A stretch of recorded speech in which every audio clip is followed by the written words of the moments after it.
যাকে কাছের থেকে দেখলে ভাগ্য খোলে দেখলে, গাছ দূরের থেকে দেখতে ছিল আল্লাহর রসুলকে, মন ভরতে ছিল না, দোয়া করছেন মালিক দূরের থেকে দেখি মন ভরে না, একটু কি কাছে আসার অনুমতি দেওয়া যায় না? তোমার বন্ধুকে একটু কাছের থেকে দেখবো। মানুষের মতো হাঁটতে হাঁটতে আল্লাহ রসুলের মাথার সামনে আইসা দাঁড়ায় গেছেন, মন পড়ে আল্লাহর রসুলকে দেখছেন, আবার জায়গায় চলে গেছেন। ঘুমের থেকে উঠছেন তো জাবের রাদিয়াল্লাহু তাআলা আনহু বলতেছে, ইয়া রাসূলুল্লাহ দেখলাম তো দেখলাম কি? বলে কি দেখছিস? বলে ওই গাছ মানুষের মতো হাঁটতে হাঁটতে আসছে, আপনার মাথার কাছে দাঁড়ায়া আবার মানুষের মতো হাঁটতে হাঁটতে চলে গেছে। তো আল্লাহর রসুল বলছে ও দূরের থেকে দেখতে ছিল, মন ভরতে ছিল না। তো হাত উঠায় দিছে, মালিক এত কাছে বন্ধু আসলো, আপনার বন্ধু আসলো, আমি দূরের থেকে দেখা মন ভরে না, একটু কি অনুমতি আমাকে দেওয়া যায় না যে আমি একটু মাথার কাছে দাঁড়ায় দেখবো, নিজের মনটাকে ভরবো? হায় হায় হায়, যাকে দেখা উঠ সেজদা করে উঠ। আল্লাহর রসুলের সামনে উঠ সেজদা করতেছিলেন, উঠ। সাহাবা বলছে, ইয়া রাসূলুল্লাহ নাহনু আহাক্কু বিহা, উট যদি আপনাকে সেজদা করতে পারে তাহলে তো আমরা বড় অধিকার রাখি। তো আল্লাহর রাসূল বলছে, লাউ আমারতু আহাদান আন ইয়াসজুদা লি আহাদিন লা আমারতু নিসা আন ইয়াসজুদনা লি আজওয়াজিহিন্না। কোন মানুষকে যদি আল্লাহ ব্যতীত কারো সেজদার বৈধতা থাকতো তাইলে আমি স্ত্রীকে বলতাম সে যেন স্বামীর পায়ে ডেলি সেজদা করে। না না, উট করছে বিদায় তোমরা করতে পারবে তা হবে না, তোমাদের সেজদা একমাত্র আল্লাহর জন্য হবে। হায় আমি কতটুকু বুঝাবো আর। হালিমা সাদিয়া যখন উঠছেন আল্লাহর রসুলকে গাদার উপরে নিয়া, তো যাইতেছিলেন নিজের এলাকার দিকে, গাদা ঘুরা গেছে বাইতুল্লাহর দিকে, ঘুরা এক সেজদা লম্বা, দ্বিতীয় সেজদা আরো লম্বা, তৃতীয় সেজদা আরো লম্বা। গাদাকে জিজ্ঞাসা করছে হালিমা, আরে এত লম্বা লম্বা সেজদা, সবাই চলে যেতেছে, আমি যাব না। আমি সেজদা দিব না তো দিব না কেন? আমি সেজদা ওই আল্লাহকে দিব না তো দিব না কেন যে আল্লাহ দুজাহানের বাদশার জন্য আমার পিঠকে নির্বাচিত করছে। আমি সেজদা দিব না তো দিব কে? ওই মুহাম্মাদুর রাসূলুল্লাহ। ও যুবক, তোমার পায়ে হাত রেখা বুঝাইতেছে, আসো, জীবনটাও ছোট, অস্তিত্বটাও ছোট। আল্লাহ মুকুট দিছেন হাজারো, সম্পর্ক গুলাই এক একটা মুকুট, আর উদ্দেশ্য মালিককে পাওয়া, আর পাওয়ার জন্য সহজ পদ্ধতি মুহাম্মাদুর রাসূলুল্লাহ। একটা ক্যারিয়ার ধরেই বসে থাকেন, একটা। আমি প্রমাণ দেখাইতেছি। আপনারা ইয়ামান যান নাই, আপনার ওয়াইস কুরনির নাম জানেন, ওয়াইস কারনি এটার নাম জানেন, ঠিক না? কিন্তু আপনারা করণ চিনেন না। আমি চিনি করণ, আমি 4 বার গেছি, 4 বার ইয়ামান। কয়বার? টানা 4 বার গেছি। আমি জানি করণ থেকে মদিনা দূরে, তো দূরে কতটুকু আমি জানি, মদিনা দূরে কতটুকু। অবেস আল্লাহর রসুলের জামানায় ছিলেন, সাহাবি হইতে পারেন নাই।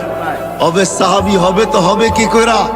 মাকে রাইখা যাবে তো রাইখা যাবে কার কাছে? মাকে ঘুম পাড়াবে তো ঘুম পাড়াবে কে?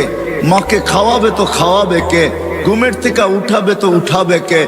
মার গোসল করাবে তো করাবে কে? মার সেবা করাবে তো করবে কে? অবেস মাকে ছেড়া যান নাই, কেননা এটাও আল্লাহর রসুলের আদর্শের একটা আদর্শ যে মা আর বাবা, এটাও আল্লাহর রসুলের একটা আদর্শ। অবেস মাকে ধরা পড়া ছিল, সাহাবি হওয়ার সুযোগ পায় নাই, একটা আদর্শকে ধরা পড়া ছিল। বিদায় আল্লাহ অবেসকে চমকাইছে এতটুকু, বলছে বন্ধু অবেস সাহাবি হইতে পারে নাই, কিন্তু আমি আপনাকে বলতেছি বলা যান, যে অবেসকে পাবে সে যেন আপনার উম্মতের জন্য অবেসের হাত দুটা উঠাইতে বলে, কেননা অবেস হাত উঠাইতে দেরি, আমরা কবুল করতে দেরি করি না। কেননা অবেস আপনার একটা আদর্শ নিয়ে পড়া আছে, মা মা মা, মাকে ছেড়া যাবো তো যাবো কি করে? একদিকে সাহাবিয়ার টানতেছে, একদিকে আল্লাহর রসুলের দিদার টানতেছে, একদিকে সাহাবি হওয়ার কি সৌভাগ্যকে নেওয়া টানতেছে, আরেকদিকে বলতেছে মা নবীর আদর্শ রেখা যাইতো চাই কি করা, সাহাবী হইতে পারেন না। আল্লাহর রাসূল বলছে ওমর কেউ পাবে না কিন্তু তুমি পাবে, আলী কেউ পাক আর না পাক তোমরা দুইজনে পাবে। যখনই অবেশকে পাবে তো বলবে আমাদের জন্য যেন হাত উঠায়া দেয়, আমার উম্মতের জন্য যে হাত উঠায়া দেয়, আর তোমাদের জন্য দোয়া করায় নিবে। আর রাখো আমার এই জুব্বা, অবেশকে পাইলে আমার জুব্বা অবেশকে পড়ায়া দিবে। এক আদর্শ নিয়েছিলেন। চলেন, এটা এত আশ্চর্যজনক না। আশ্চর্যজনক তো সামনেরটা। অবেশকে যেদিন মার সেবার বদলা দিবে আল্লাহ, জান্নাতের গেটে দাঁড় করায় দিবে। অবেশ যখন জান্নাতে ঢুকতে থাকবে তো আল্লাহ থামায়া দিবে আর বলবে অবেশ আজকে জান্নাতি দোজখী সবাইকে আমি দেখাইতে চাই, তুমি যে আমার নবীর একটা আদর্শ নিয়ে পড়া ছিল, সাহাবী হইতে পারো না, তাবেই হইছো, ওই মার সেবার বদলা আজকে জান্নাত জাহান্নাম সবাইকে দেখাবো। কি দেখাবেন? তো আল্লাহ ঘোষণা দেয় অবেশ জাহান্নামে যার উপরে তুমি আঙ্গুল উঠাবে তোমার আঙ্গুলের ইশারায় তাকে আমি জান্নাতে দিব। অবেশ আঙ্গুল উঠাইতে থাকবে, কাতারে কাতার জান্নাতে যাইতে থাকবে। আল্লাহর রাসূল আরবের এক কবিলার নাম দিছেন যে এই কবিলার সমপরিমাণ লোক জান্নাতে যাবে। কসম খোদার, আল্লাহর রাসূলের একটা ক্যারিয়ার ধরা পড়া থাকে, একটা আদর্শ ধরা পড়া থাকে, একটা আদর্শ, একটা ক্যারিয়ার, একটা লাইফ স্টাইল নিয়ে পড়া থাকো যুবক। কসম খোদার, এটা তোমাকে জান্নাতে নিবেই নিবে, নিবেই নিবে, নিবেই নিবে। আমি যুক্তি দিয়া বুঝাইলাম হাদিস, আর আর হবে না কেন? আল্লাহর রাসূল এই উম্মতের জন্য হারিসুল লাকাদ জাআকুম রাসূলুম মিন আনফুসিকুম আজিজুন আলাইহি মা আনিতুম হারিসুম বিল মুমিনিনা রাউফুর রহিম। ওই নবী যিনি আরশে যে আমাদেরকে ভোলেন নাই, সারা জীবন কাঁদতে কাঁদতে কাঁদতে কাঁদতে একদিনের জন্য চোখের পানি শুকায় নাই। নাইলে জিবরিল মিকাইল কোনোদিন মিথ্যা বলতো না। জিবরিল মিকাইল দুজন জিজ্ঞাসা করছেন মা জালা আরাকা তাবকি, যখনই দেখি আপনার চোখে পানি কেন টলটল করে? বলছে যেদিন থেকে জান্নাত জাহান্নাম দেখা আসছি ওদিন থেকে চোখের পানি থামে না। যে সারা জীবন চোখের পানি ঝরাইছেন, মৃত্যু লগ্নে যখন যাইতেছেন তখনও চোখের পানি ঝরতে ছিল। জিবরিল আলাইহিস সালাম জিজ্ঞাসা করছেন আনতা ইলা রাফিকি তাবকি আনতা ইলা রাফিকিল আলা আল্লাহু ইয়ান্তাযিরুক। এখনো কাঁদেন? আল্লাহ আপনার অপেক্ষায় অপেক্ষমান। উপর জগতে খুশির বন্যা চলতেছে, এখন বন্ধু বন্ধুর সাথে আইসা মিলবে, এই জন্য সমগ্র জগতে খুশির হুল্লোড় চলতেছে। আর আপনার চোখে পানি কেন? আপনি তো এখন আল্লাহর সান্নিধ্যে যাবেন, আপনার জন্য ঊর্ধ্ব জগতে খুশির বন্যা বইতেছে। সমগ্র জগৎকে সাজানো হয়েছে আজকে বন্ধু বন্ধুর সাথে চিরদিনের জন্য সাক্ষাৎ করবে। আপনার চোখে পানি কেন? বলছে জিবরিল ফামান লিবাদিলি উম্মতি, এক প্রশ্ন এখনো বাকি, আমার পরে উম্মতকে দেখা রাখবে কে? নারায়ণগঞ্জের মানুষ এখানেই শেষ না, কবর থেকে কাঁদতে কাঁদতে উঠবে ওয়াহুয়া ইয়াকুম ওয়া ইয়াবকি ওয়া ইয়াকুল জিবরিল আইনা উম্মতি। উঠবে আর কাঁদবে আর বলবে আমার উম্মত কোথায়, আমার উম্মত কেন রিসিপশনে আসে না? যখন মাকামে মাহমুদে নিয়ে যাওয়ার জন্য উঠানো হবে, মাকামে মাহমুদে যায় ও হাত রাইখা বলবে বসবো না। আল্লাহ বলবেন কেন বসবেন না? বলে আমার উম্মতকে, পিপাসিত উম্মতকে আমি বসলে পানি পান করাবে তো কে করাবে? আমি তো দুনিয়াতে বইলা আসছি মাওয়াইদুকুমুল হাউজ, উম্মতকে কানে কানে বইলা আসছি সাক্ষাৎ হাউজে কাউসারে সর্বপ্রথম হবে, আমি নিজের হাতে তোমাদেরকে পান করাবো। ঠোঁট উম্মতের হবে, হাত আমার হবে, আমি লাগায়া পান করাবো আর বলবো লা তাসমান বাদাহা আবাদা, আর কোনোদিন পিপাসা তোর কাছে আসবে না। এই পানি কে পান করাবে? তারপরে পুলসেরাতে মিজানে দৌড়াবো, পাল্লা যদি সামনে না ঝোঁকে তো এখানে দাঁড়াই হাত উঠাবো আর চিৎকার দিয়া বলবো আমা কুলতালি, আপনি কি আমাকে বলেন নাই সাউফা ইউতিকা রাব্বুকা ফাতারদা, আপনাকে রাজি করা ছাড়বো। আমার উম্মতের পাল্লা সামনে ঝোঁকে না, আমি রাজি হব তো হব কি কইরা? এরকম ভাবে সুপারিশ করে পাল্লা সামনে ঝুঁকাবো, আবার ছুটবো পুলসেরাতে। কেউ ওইখানে ফাইসা গেল কিনা?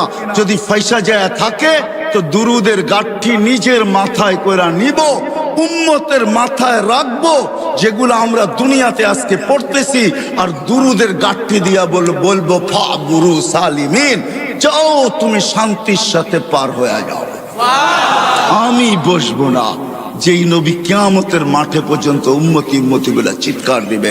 আসেন, এই ছোট্ট জীবনটা, ছোট্ট অস্তিত্বটা, এই ছোট্ট হায়াতটা, ছোট্ট অস্তিত্বটা, এর সাথে সংযুক্ত যত কিছু ওই মালিককে রাজি করার জন্য, আর মালিক মুহাম্মদুর রাসূলুল্লাহর মাধ্যমে রাজি হবে। এই জন্য পাক্কা ওয়াদা করি আজকে যে না, ওয়াদ যদি আমার বুঝে আইসা থাকে, দিলে লাগা থাকে, আমি যুবকদেরকে বলবো নবীর আদর্শে আদর্শবান হব, নবীর আদর্শ শিখবো, নবীর কেরিয়ার শিখবো, নবীর লাইফ স্টাইলকে নিজের লাইফ স্টাইল বানাবো।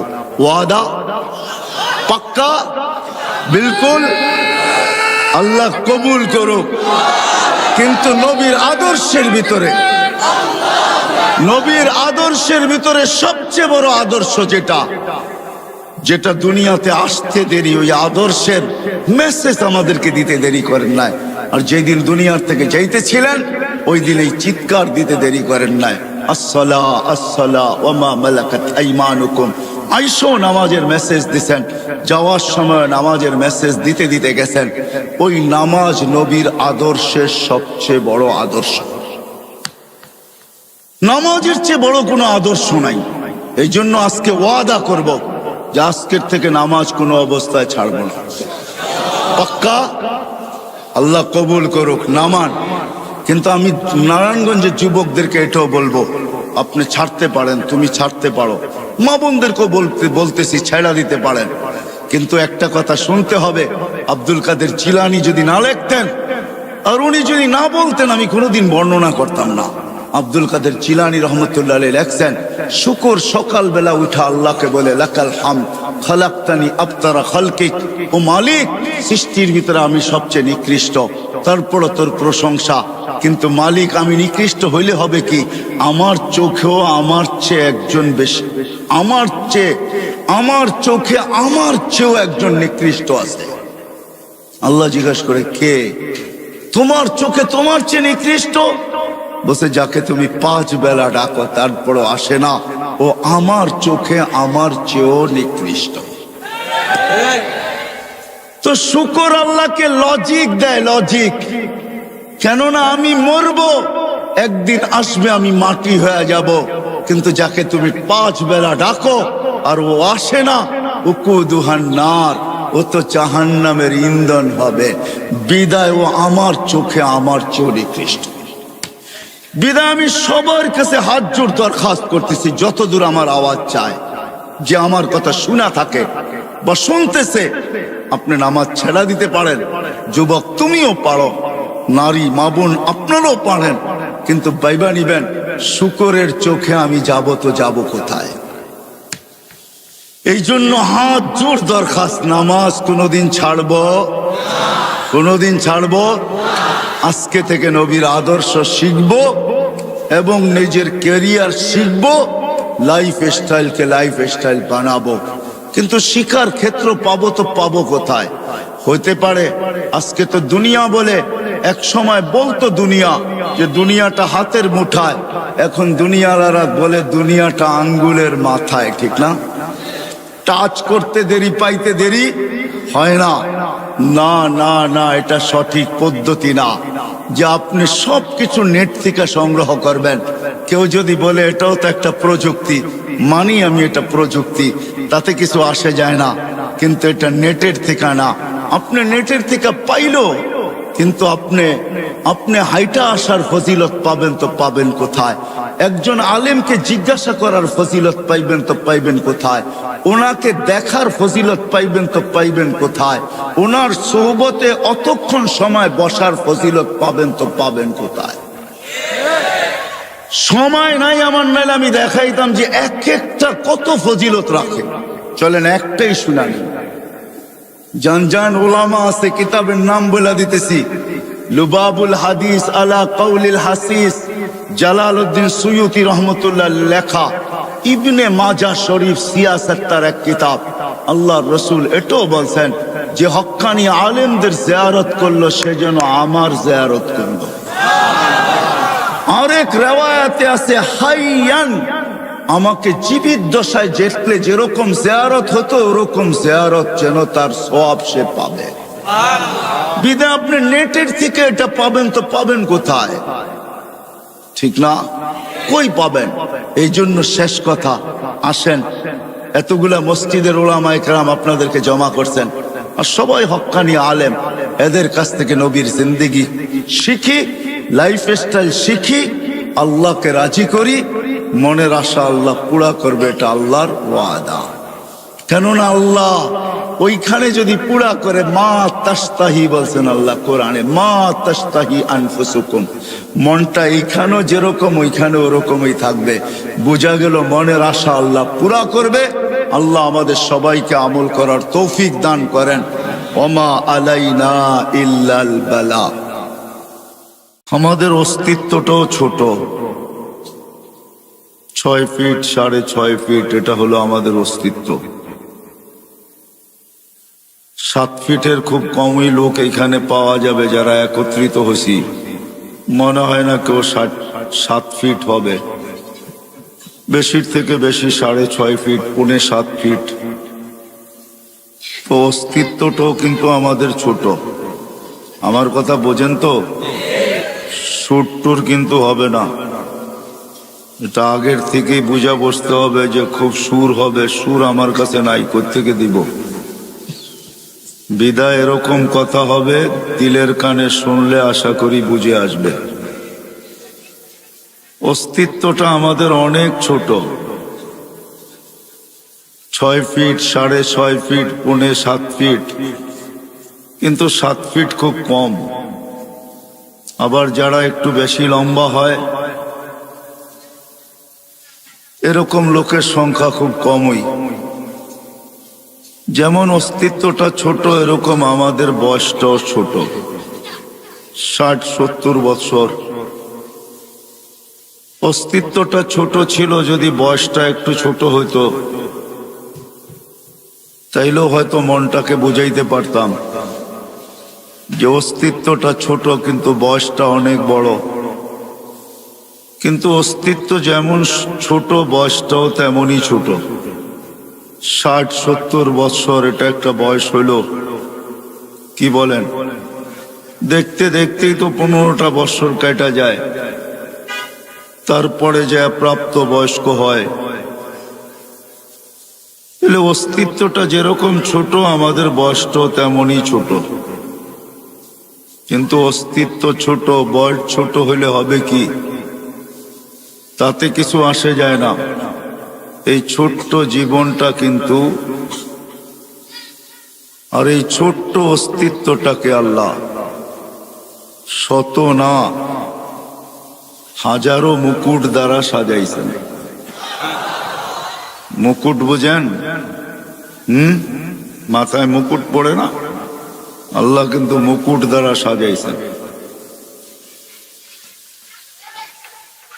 শত না হাজারো মুকুট দ্বারা আল্লাহ এই ছোট্ট অস্তিত্বটা আর ছোট্ট জীবনটাকে সাজাইছেন। চলেন 2-1টা দেখা যাক কেমন মুকুট দিয়ে আল্লাহ আমাদেরকে সাজাইলেন, নাইলে আমার আগের কথা বুঝে আসবে না। আর এখন বুঝা দরকার হলো বুঝা।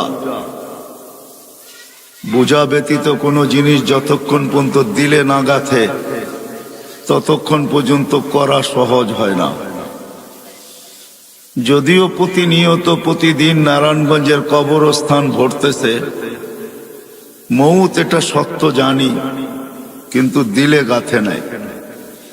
যদি গাথত তাহলে ফেরেশতাদের কথাই সত্য হইতো, আল্লাহুম্মা লাম ইয়াইশ। এটা ফেরেশতাদের কথা বলতেছি আমি, আর এই শব্দ হাদিসে আছে। ফেরেশতারা এই কথা কোনোদিন বলতো না, আল্লাহুম্মা লাম ইয়াইশ ফিদ দুনিয়া, যে আল্লাহ মৃত্যু যদি দিলে গাইথা যায় তাহলে একজনও তো বাস করতে পারবে না, কোনো মজাই পাবে না।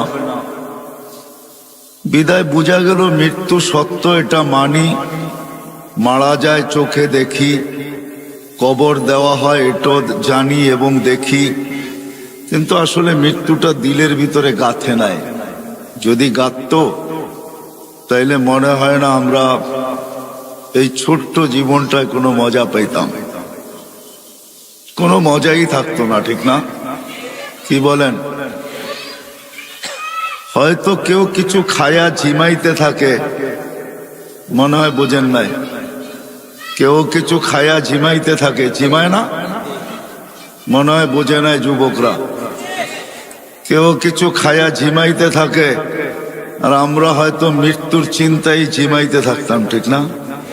ঝিমানো বোঝেন তো? কেউ কিছু খায়া কিন্তু ঝিমায়, যদিও আমি শব্দটা বললাম না, কিন্তু মাঝে মাঝে দেখা যায় রোডের ডাইনে বামে কেউ বসা বসা ঝিমাইতেছে, ঠিক না?